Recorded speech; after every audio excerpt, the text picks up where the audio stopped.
नमस्कार साथियों, स्वागत है मेरे YouTube चैनल स्टडी 99 में। तो आज के हम जो है अध्याय में कंप्लीट करेंगे भूगोल से रिलेटेड संबंधित टॉपिक ज्वालामुखी।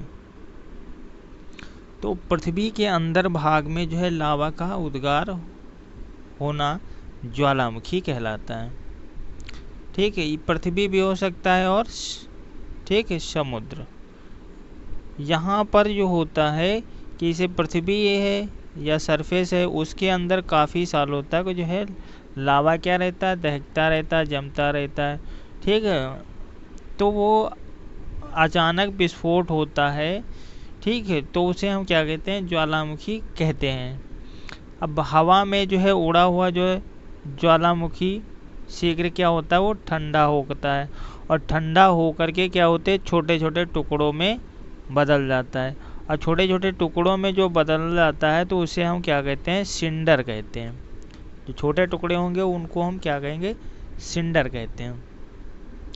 अब देखिए ज्वालामुखी के प्रकार। तो ज्वालामुखी के जो है प्रकार देख लीजिए। एक तो हुआ सक्रिय ज्वालामुखी। तो सक्रिय ज्वालामुखी में क्या होता है कि इसमें जो है हमेशा क्या होता है, उद्गार कंटिन्यू होता रहता है, तो इसलिए इसको हम सक्रिय ज्वालामुखी कहते हैं। ठीक है, अब जैसे यहाँ पर कुछ एग्जाम्पल दिए हैं। तो जैसे इटली में जो है एटना स्टाम्बोली, ठीक, मैक्सिको कोलिमा। ठीक है, इटली में एटना स्टाम्बोली, मैक्सिको में कोलिमा। तो ये ऐसे मतलब हैं जिनमें क्या होता है कि कंटिन्यू क्या होता है, उद्गार होता रहता है। ठीक है, तो इनको हम बोलते हैं सक्रिय ज्वालामुखी।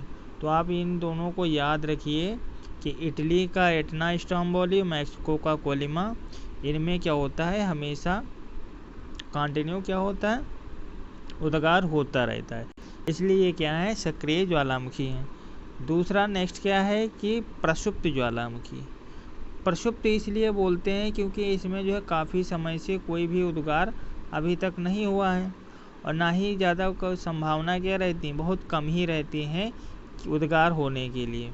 होता भी है तो लेकिन बहुत कम ही होता है। ठीक है, तो इसलिए इनको क्या कहते हैं, प्रसुप्त ज्वालामुखी कहते हैं। अब देखिए कौन कौन से एग्जाम्पल हैं प्रसुप्त ज्वालामुखी के। तो प्रसुप्त ज्वालामुखी के एग्जाम्पल है, एक तो भूमध्य सागर वेसुवियस है, सुंडा जालम, क्रोकोटोवा है, जापान का फ्यूजियामा, फिलीपींस का मेथेन। तो जापान का जो है पूछा जाता है एग्जाम में, जापान का याद रखिए, जापान का जो है फ्यूजियामा है। ठीक है, क्या है, फ्यूजियामा।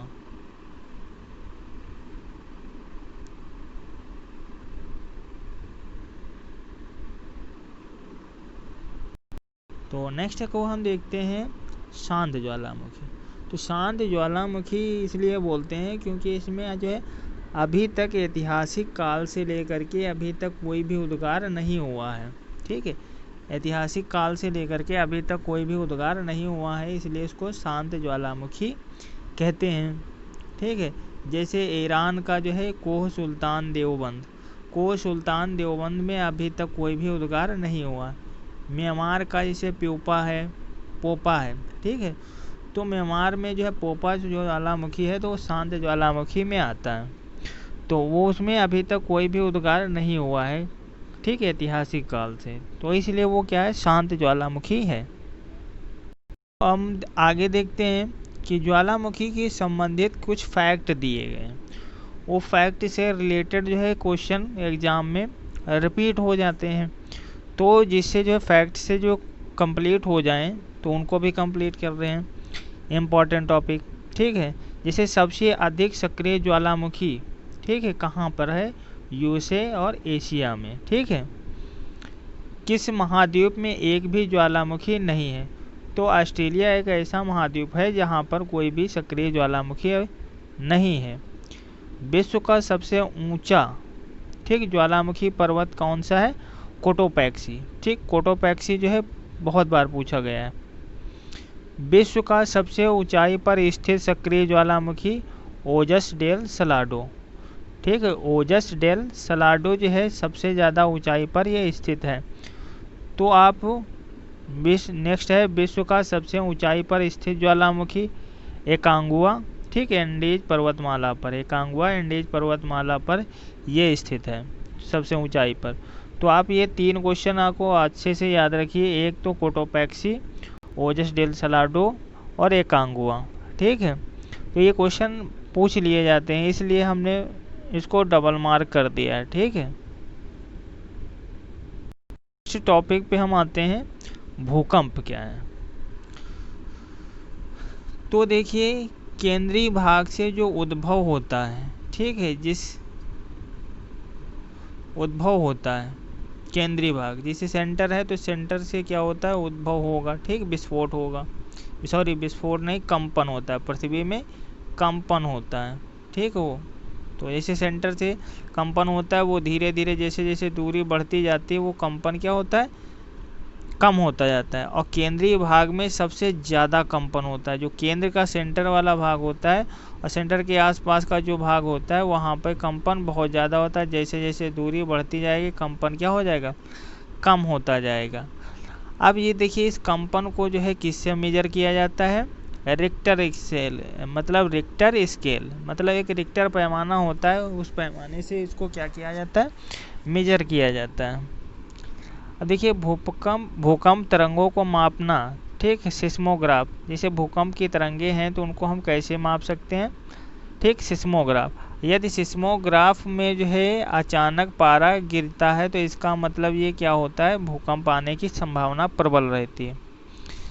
अब देखिए भूकंप तरंगे कौन कौन सी होती हैं, एक तो आता है प्राथमिक तरंगे। प्राथमिक तरंगे में क्या होती है, ये किसी भी स्थान से गुजर सकती हैं, ठीक है।